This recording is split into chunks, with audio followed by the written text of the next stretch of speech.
Hi, I'm Trev Hutchings, and this is my beginner's guide to creating a song in Studio One.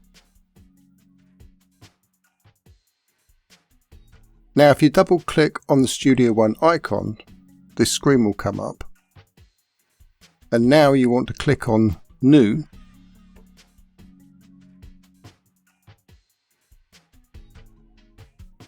And then you get this pop-up window appear. So click on Record and Mix on the pop-up window.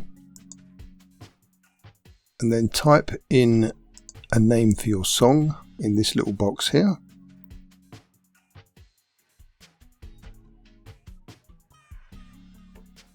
And next you can click on the sample rate, which is this section here. Click on the drop down list.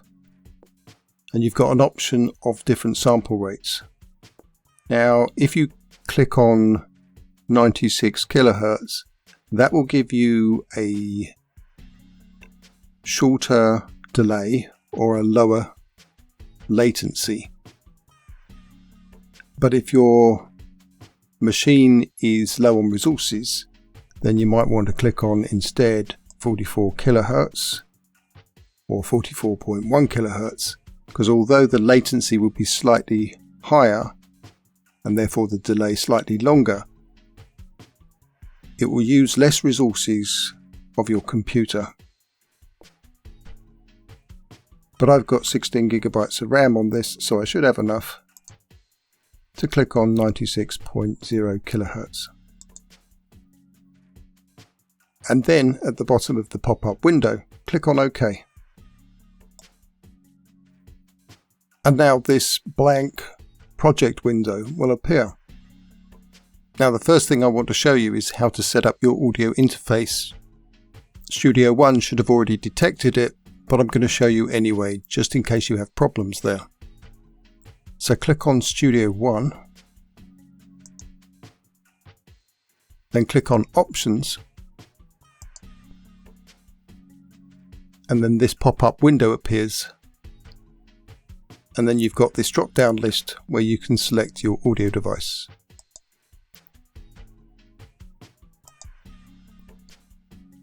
Then below that you've got some of these more technical details, like the buffer size, which currently is set to 512 samples. And then you've got that sample rate that we just set. And then below that we've got these input and output latency numbers. Now if you need to adjust any of these settings, you can go down to the bottom here and click on Song Setup. And then you will see here you can change the sample rate on this drop list. And then on the drop list below that, next to Record Format, you can set 24-bit, 32-bit float, 64-bit float, or 16-bit. But for most songs, 24-bit will be enough. And then just click on OK. Now a couple of other things that you'll want to know before we get started are the metronome, which is down here at the bottom of the screen. You see it says here metronome. And then if you click on the settings icon just above the word metronome, you'll get this metronome pop-up window appear. If you click on this icon here, you'll turn the metronome on. And you'll notice that down here, that icon is there as well, so you can switch the metronome on and off from that icon down there. And that turns on the metronome for when the song is playing or recording. And you'll see down here, this is what's selected with a tick box here, says click in play, which means the metronome will bleep while playing.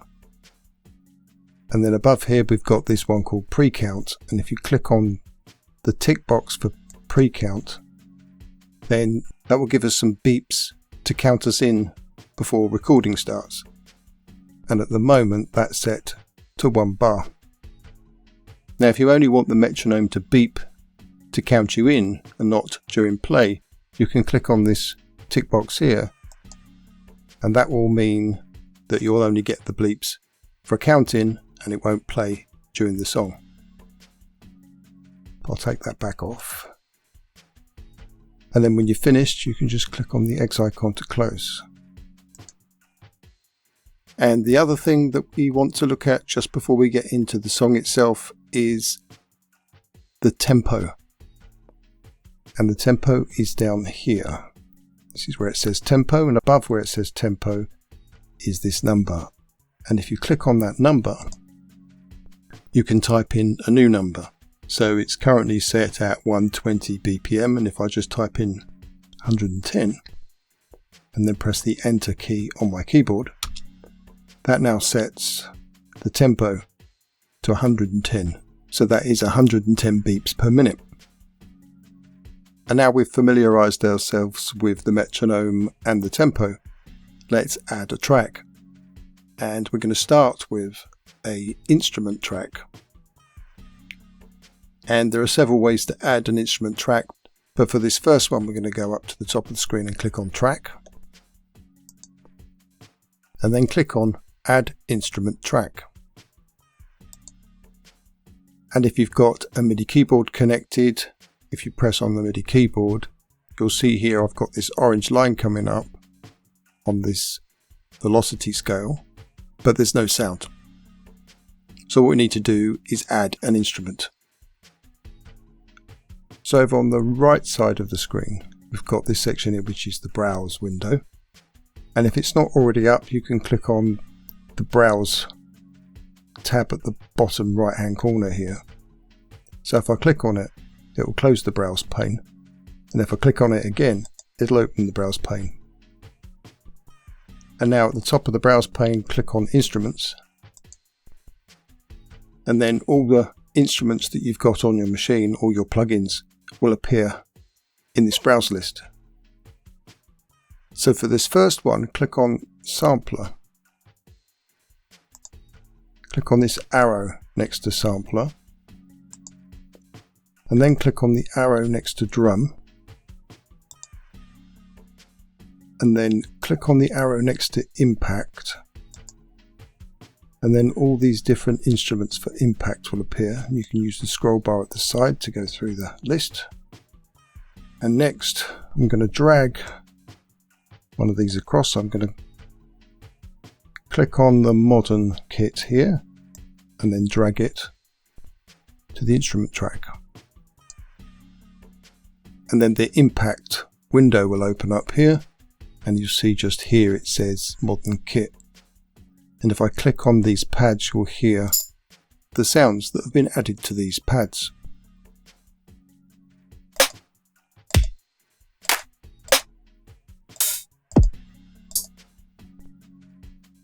And I'm not going to change any of these pads, so I'm just going to go up to the top of the window and click on the X icon. And that closes that window. And if you want to open that window again, just go over to the instrument track and you'll see this little icon here. And if you click on that, that'll open up the instrument window again. So now we've got our instrument added. I'm going to go down to the bottom of the screen and tap on the Edit tab. And then this Edit pane appears at the bottom of the screen. And if I click on some of these names in this list here, you can hear that each one of these rows has got a different sound. And I want to get to the ones at the top of this list. So I'm just going to move this scroll bar up to the top, and this is where your kick and your snare are.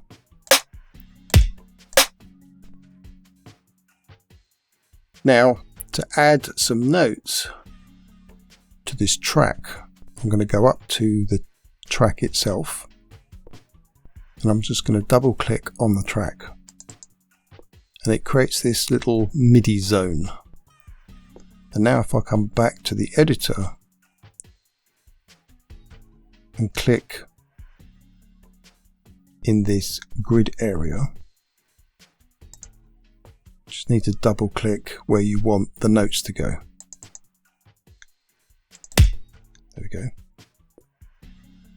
and above the grid you've got this ruler, and this 1 is the beginning of the first beat, because we're currently set to 4 beats per bar. So we got the first beat on 1, the second beat is here just below 1.2, the third beat is here just below 1.3, and the fourth beat is here just below 1.4 on these little vertical lines. And then when we get over here where it says 2, that will start the second bar measure. So I'm just going to add a second bass drum there,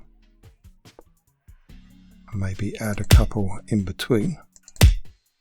And then if I press on the play icon, which is down the bottom here,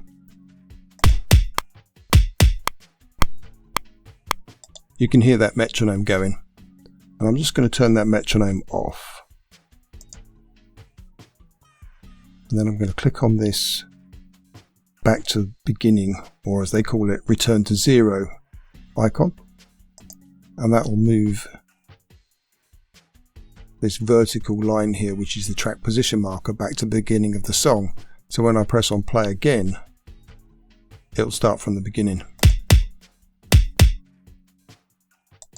And you'll see now when I stop it, this vertical track position marker is over here between 2.2 and 2.3. So if I was to press on the play icon again,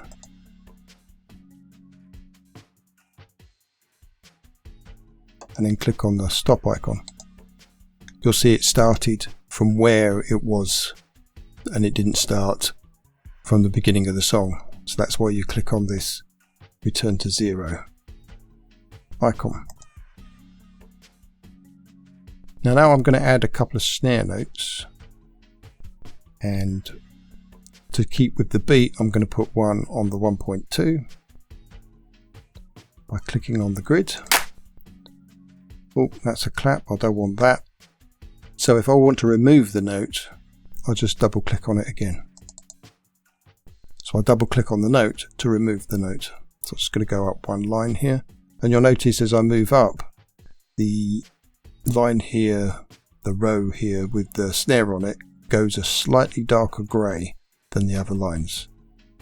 So I know that I'm in the right place for the snare, in the right row for the snare.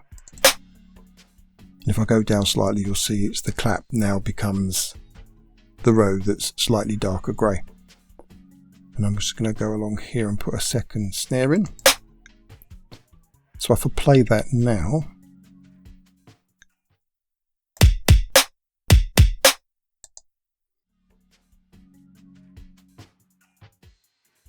you can hear that I've got a basic beat going there. And if I want to repeat that, what I can do is go up here and click on the MIDI zone, then right mouse click on the MIDI zone and then click on copy. And if I click here where it says 2, you'll see this vertical track position marker line has moved to the 2 position. And then I can right mouse click on the blank area to the right of the MIDI zone and then click on paste. So now I can go back to the beginning and it will play through 2 times.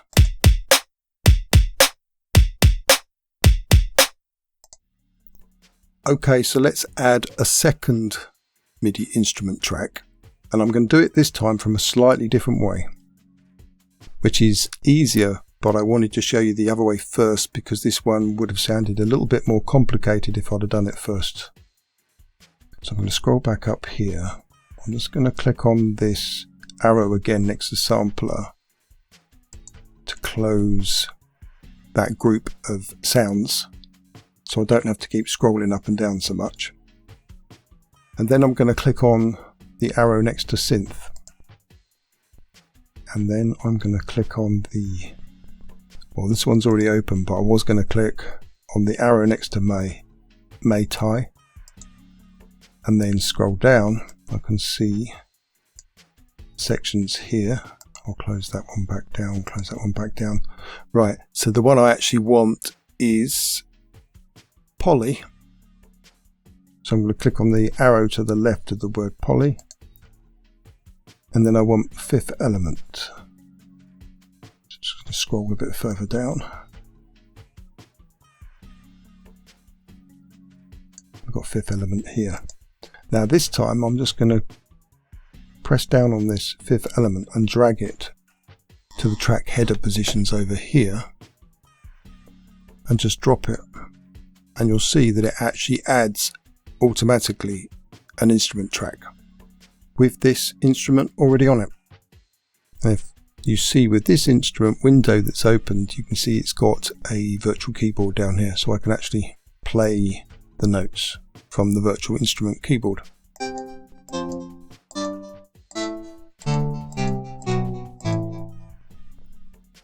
Okay, so I'm not going to change anything on that, although there's lots and lots of options there. So I'm just going to close that window by clicking on the X icon.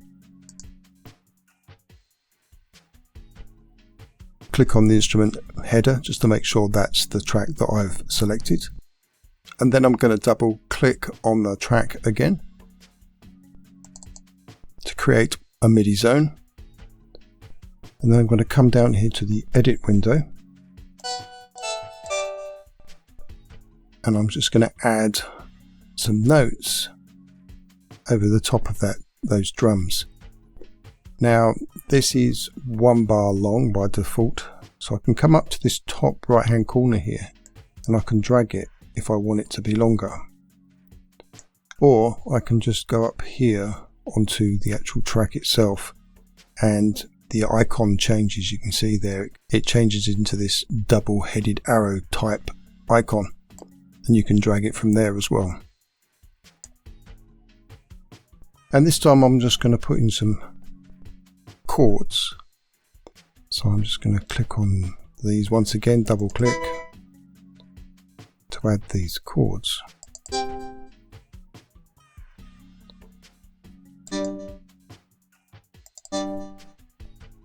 So that's just a quick C chord. And if you want the notes longer, you can just literally go to the end of the note, the right side of the note, and literally just drag it. And then I'm just going to do another one over here on this, the start of the second measure. I want this one here, which is a D. I'm going to go B. And you'll see on the keyboard that is to the left of the grid, the note row that I'm on is marked in a slightly darker grey on the keyboard. Oh, so from that I can tell the moment I'm on the B row. And I'm going to go down to G, which is this one here.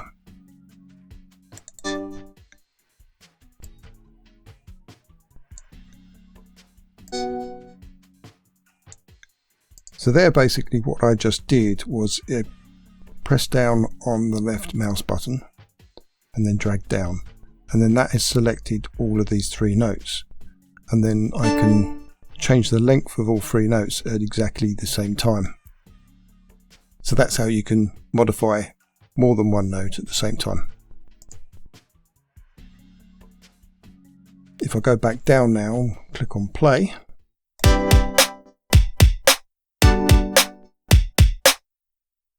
Now the other thing that you might want to do at this point, if you're going to add more instrument tracks, but you want to play around with your ideas of what to add, you might want to loop this section so you can try out different things before you record. And the way to do a loop is to come up to this ruler section here, which has got all these numbers on it, and in this top left hand corner here you can see this little grey triangle. And if you click on that and then drag to the right, you can drag this grey section all the way along so that it's the same length as the 2 bars. And now if you come down here where it says this icon here, which is the loop icon, and you click on that and it goes blue. Now when you click on play, it'll loop back around on those 2 bars.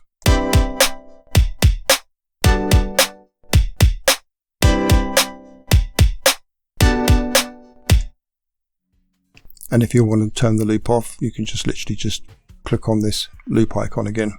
You don't actually have to remove this section here, this grey loop section.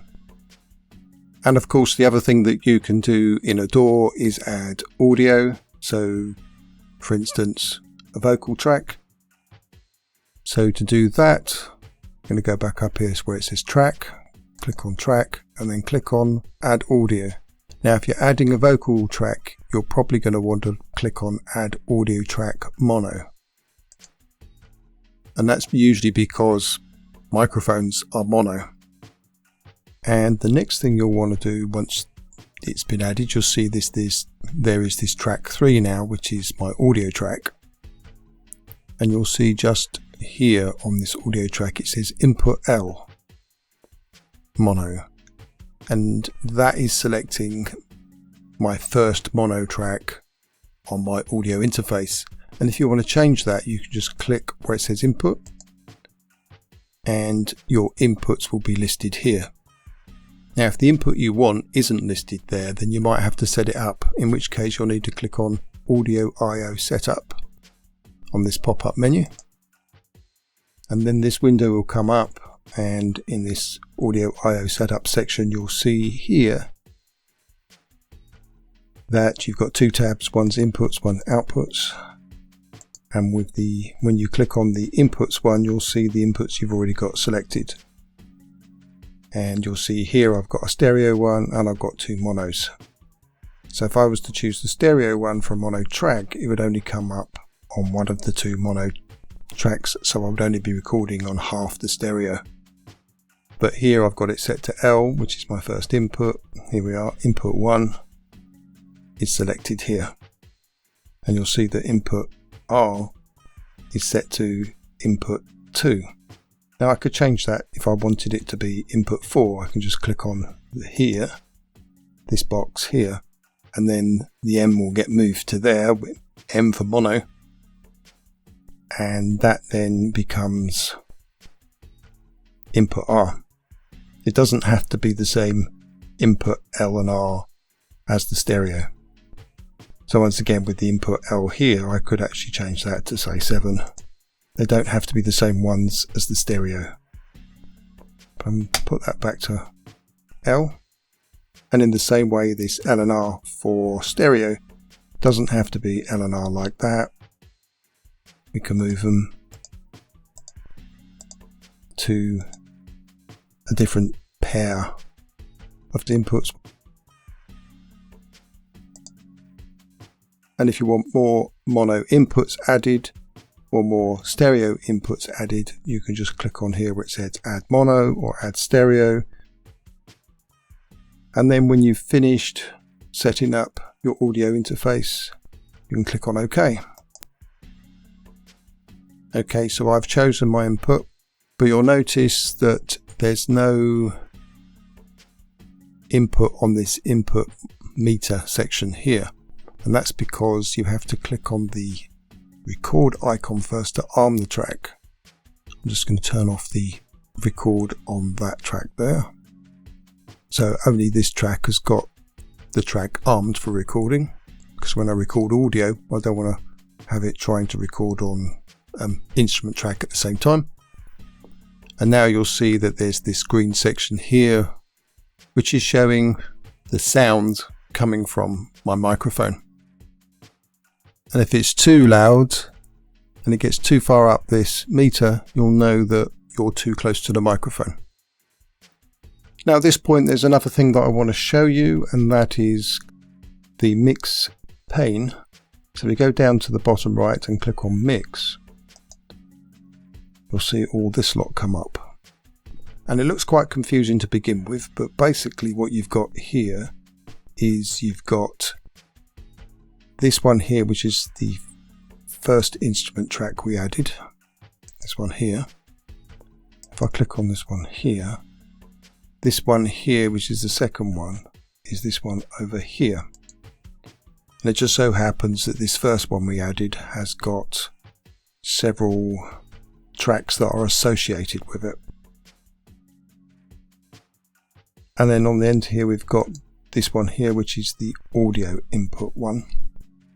And you'll see that here, as I'm talking, the green section that's over here on the track is also replicated here on the mixer screen. And next to this input, well, next to this meter, it's an input at the moment, but after recording it becomes a record level meter.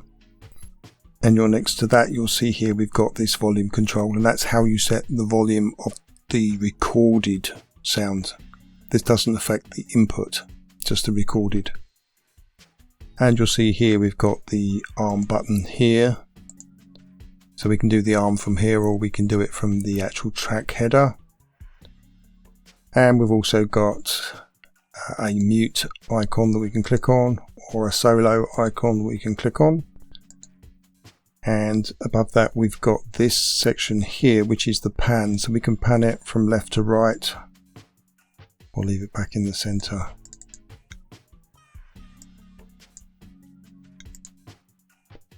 And above that we've got the input here as well, as we did on the track header, so we can change it from there if we want. And above that we've got inserts and sends. Now inserts and sends I'm not going to get into right now, I'll do that on another tutorial, but I just wanted to show you that basic information about the mixer. And on the end here we've got the main output, so the combined sound of all these tracks over here all get combined together, and then they come out on this one here. And next to this one is the listen bus, which is basically the one you're hearing when you've got the sound coming out your speakers or coming out your headphones. That's the one that you're getting the sound from. Now I'm going to click on mix again to close that window. Close that pane rather. And now to record some vocals, I'm going to click on the return to zero icon. And you'll remember we set up, or I set up, the counting for 1 bar. I'm just going to turn off the arm on this top track as well. So we've got the metronome turned off at the moment, because this section, this metronome icon here is not blue, but the counting will still work. So now I'm just going to click on the record icon, which is this one here, listen for my 4-beat counting, and then sing into the microphone.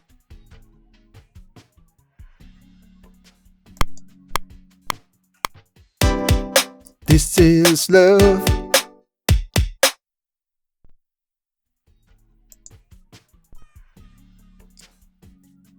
And now we've got this recorded section added to the audio track. And there you have it. That's the basic steps for recording your song.